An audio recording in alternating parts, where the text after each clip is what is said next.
Hi hello ನಮಸ್ತೆ friends. ಕಳೆದ ಕೆಲ ದಿನಗಳಿಂದ ಎಲ್ಲಿ ನೋಡಿದ್ರು ಎಲ್ಲಿ ಕೇಳಿದ್ರು ಕಣ್ಮಣಿ ಅನ್ಬೋಡು ಕಾದಲನ್ ಅನ್ನೋ ಸಾಂಗ್ ಕೇಳಿಸ್ತಾ ಇದೆ. ಯಾಕೆ ಇದು ಟ್ರೆಂಡ್ ಆಯ್ತು ಅಂತ ಕೇಳಿದ್ರೆ, ಮಂಜುಮೆಲ್ ಬಾಯ್ಸ್ ಅನ್ನು ಮಲಯಾಳಂ ಸಿನಿಮಾದಲ್ಲಿ ಈ ಹಾಡನ್ನ ಬಳಕೆ ಮಾಡಿದ್ದು. ಆ ಸಿನಿಮಾ ಹಿಟ್ ಆಗಿದೆ ತಡ ಈ ಸಾಂಗ್ ಮತ್ತೆ ಮುನ್ನೆಲೆಗೆ ಬಂದು ಟ್ರೆಂಡ್ ಆಗೋಯ್ತು. ವಿಷಯ ಏನಂದ್ರೆ, ಈ ಹಾಡು ಗುಣ ಅನ್ನೋ ಸಿನಿಮಾದು. ಅಂದ್ಹಾಗೆ ಟ್ರೆಂಡ್ ಆಗಿದ್ದು ಈ ಹಾಡು ಮಾತ್ರವಲ್ಲ, ಗುಣಾಕೇವ್ ಅನ್ನೋದು ಕೂಡ ಈ ಸಿನಿಮಾ ಮೂಲಕ ಟ್ರೆಂಡ್ ಆಗ್ತಾ ಇದೆ. ಡೆವಿಲ್ಸ್ ಕಿಚನ್ ಅಂತ ಕರೆಯಲ್ಪಡೋ ಭಯಾನಕ ಗುಹೆಗೆ ಗುಣ ಅನ್ನೋ ಹೆಸರು ಬಂದಿದ್ದೆ ಈ ಸಿನಿಮಾದಿಂದ. ಗುಣ ಅನ್ನೋ ಸಿನಿಮಾ ಇತಿಹಾಸವನ್ನ ಕೆದಕ್ತಾ ಹೋದ್ರೆ ಅಲ್ಲಿ ಸಾಕಷ್ಟು ವಿಚಾರಗಳು ಸಿಗ್ತಾ ಹೋಗುತ್ತವೆ. ದೊಡ್ಡ ದೊಡ್ಡ ಸವಾಲುಗಳು, ಅಚ್ಚರಿಯ ವಿಚಾರಗಳು ಕಣ್ಮುಂದೆ ಬರುತ್ತವೆ.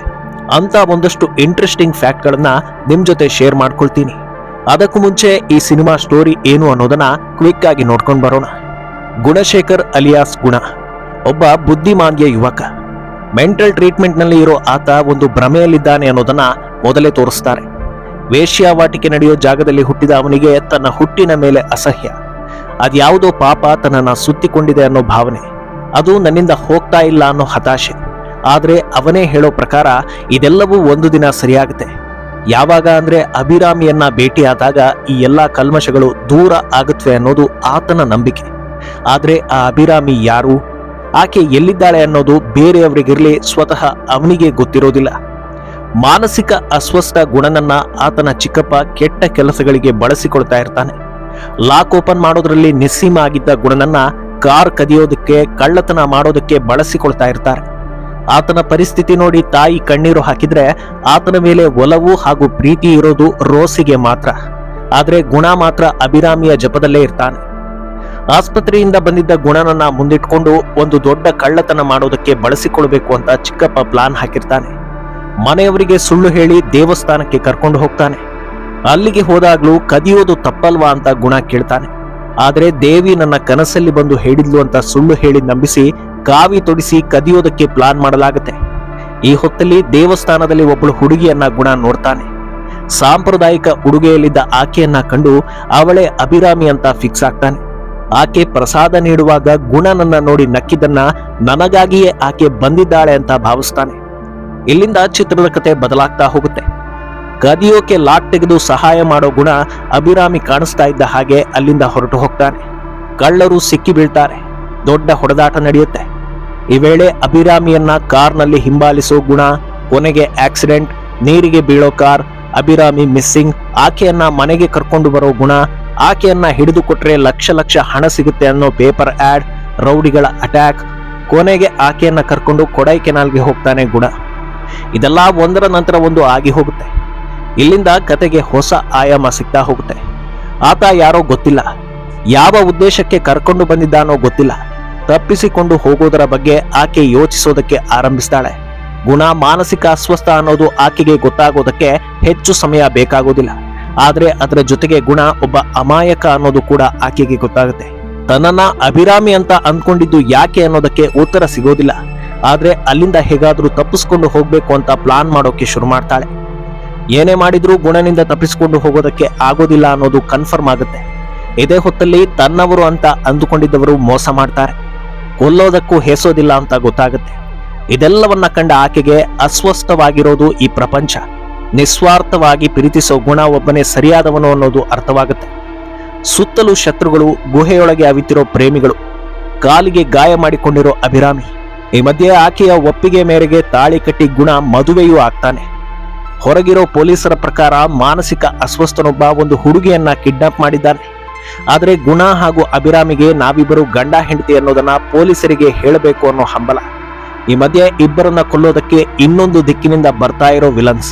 ಇದೆಲ್ಲದರ ಮಧ್ಯೆ ಕೊನೆಯಲ್ಲಿ ಏನಾಗುತ್ತೆ ಅನ್ನೋದು ಈ ಚಿತ್ರದ ಕ್ಲೈಮ್ಯಾಕ್ಸ್. ಇದನ್ನ ನಾನು ಹೇಳೋದಕ್ಕಿಂತ ನೀವೇ ನೋಡಿದ್ರೆ ಮನಸ್ಸಿಗೆ ಮುಟ್ಟುವಂತಿರುತ್ತೆ. ಈಗ ಈ ಸಿನಿಮಾ ಯಾಕೆ ಸ್ಪೆಷಲ್ ಆಗುತ್ತೆ, ಯಾಕೆ ನೆನಪಲ್ಲಿ ಉಳಿಯುತ್ತೆ ಅನ್ನೋದನ್ನ ಹೇಳ್ತೀನಿ. ಗುಣ ಸಿನಿಮಾ ರಿಲೀಸ್ ಆಗಿದ್ದು 1991ರಲ್ಲಿ. ಇದರ ನಿರ್ದೇಶಕರು ಸಂತಾನ ಭಾರತಿ. ಇಡೀ ಸಿನಿಮಾ ಸುತ್ತೋದು ಗುಣ ಅನ್ನೋ ಕ್ಯಾರೆಕ್ಟರ್ ಸುತ್ತ.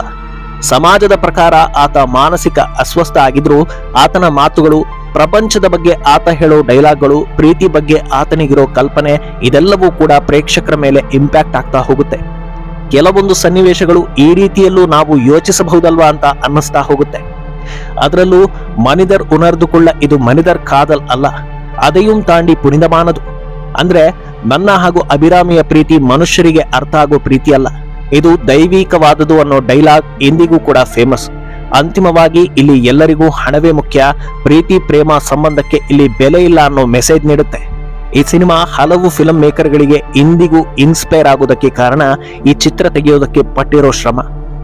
ಈ ಸಿನಿಮಾದಲ್ಲಿ ಕೆಲಸ ಮಾಡಿರುವವರು ಶೂಟಿಂಗ್ ಸಂದರ್ಭದ ಚಾಲೆಂಜ್ಗಳನ್ನ ಹೇಳ್ತಾರೆ. ಪ್ರಾಣಕ್ಕೆ ಅಪಾಯವಾಗುವಂತ ಆ ಗುಹೆಗಳ ಮಧ್ಯೆ ಶೂಟಿಂಗ್ ಮಾಡೋ ರಿಸ್ಕ್ ತೆಗೆದುಕೊಂಡಿದ್ದು ಕಮಲ್ ಹಾಸನ್.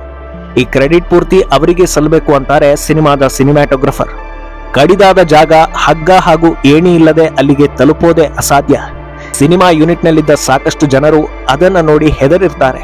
ಕೆಲವರಂತೂ ನಾವು ಬರೋದೇ ಇಲ್ಲ ಅಂತ ಹಿಂದೆ ಸರಿತಾರೆ. ಆದ್ರೆ ಕಮಲ್ ಹಾಸನ್ ಇಟ್ಟ ಹೆಜ್ಜೆಯನ್ನ ಹಿಂದಕ್ಕಿಡದೆ ಇಲ್ಲೇ ಶೂಟಿಂಗ್ ಮಾಡಬೇಕು ಅಂತ ನಿರ್ಧರಿಸ್ತಾರಂತೆ. ಒಳಗೆ ಹೋಗೋದೇ ಕಷ್ಟ, ಅಂಥದ್ರಲ್ಲಿ ಕ್ಯಾಮೆರಾ ಹಾಗೂ ಇತರೆ ಶೂಟಿಂಗ್ ಮೆಟೀರಿಯಲ್ಸ್ ತೆಗೆದುಕೊಂಡು ಹೋಗೋದು ದೊಡ್ಡ ಚಾಲೆಂಜ್ ಆಗಿತ್ತಂತೆ. ಇನ್ನು ಕೆಲವೆಡೆ ಮೀಥೇನ್ ಗ್ಯಾಸ್ ಅಂಶವಿದ್ದು ಸ್ವಲ್ಪ ಬೆಂಕಿ ತಾಗಿದ್ರೂ ಜೀವಕ್ಕೆ ಅಪಾಯ ಎದುರಾಗೋ ಸ್ಥಿತಿ ಇತ್ತಂತೆ. ಅದೆಲ್ಲವನ್ನ ದಾಟಿ ಸ್ಮೃತಿ ಮಂಟಪದಲ್ಲಿ ಶೂಟಿಂಗ್ ಮಾಡಲಾಗುತ್ತೆ. ಬೆಳಗ್ಗೆ ಬೇಗ ಕ್ಯಾಮೆರಾ ಹಾಗೂ ಇತರೆ ಉಪಕರಣಗಳನ್ನ ತರೋದು, ಮಧ್ಯಾಹ್ನ 2 ಗಂಟೆ ಒಳಗೆ ಶೂಟಿಂಗ್ ಮುಗಿಸೋ ಚಾಲೆಂಜ್. ಅದಾದ ನಂತರ ಗುಹೆ ಒಳಗೆ ಬೆಳಕು ಕಡಿಮೆ ಆಗೋದ್ರಿಂದ ಅಷ್ಟರ ಒಳಗೆ ಶೂಟಿಂಗ್ ಮುಗಿಸಿಕೊಂಡು ಬರ್ತಾ ಇದ್ರಂತೆ. ಇಂದು ಎಲ್ಲರ ಬಾಯಲ್ಲೂ ಬರ್ತಾ ಇರೋ ಕಣ್ಮಣಿ ಅನ್ನೋ ಹಾಡು ಕಂಪ್ಲೀಟ್ ಶೂಟ್ ಆಗಿರೋದು ಗುಹೆ ಒಳಗೆ. ಆ ಸಾಂಗ್ ಮಾಸ್ಟರ್ ಪೀಸ್ ಆಗಿದ್ದು ಇಷ್ಟೆಲ್ಲ ರಿಸ್ಕ್ ತೆಗೆದುಕೊಂಡಿದ್ದಕ್ಕೆ ಸಾರ್ಥಕ ಅನ್ನೋ ಹಾಗಿದೆ. ಗುಣ ಸಿನಿಮಾಗೂ ಮುನ್ನ ಆ ಸ್ಥಳವನ್ನ ಡೆವಿಲ್ಸ್ ಕಿಚನ್ ಅಂತ ಕರೆಯಲಾಗ್ತಾ ಇತ್ತು.